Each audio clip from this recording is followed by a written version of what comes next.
Goala sirikal kaunti ma Kisumu kawuono yawo ayanga kar chwero kendo yango rech e chiro mar rech ma Jubilee. Dongruok ma kamae geno ni biro bero ohand rech e kaunti ma Kisumu kendo yaro chiro ne jo ohala go kuonde mamoko.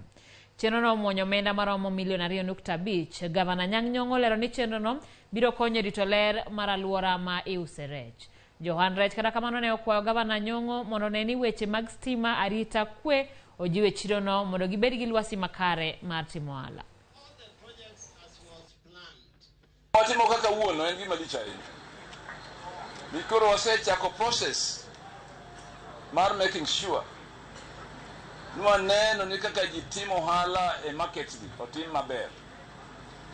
Wasegero Uhuru market, Kibuye market, to gima meko kaka otongolo na kadhalika.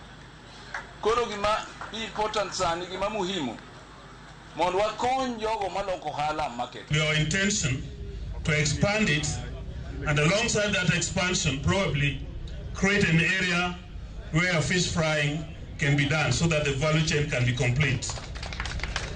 We shall purpose to include that in our budget. I work for you kindly. If we can get a central place so that this fish can be in one place, wholesalers can go there and retailers can have fish.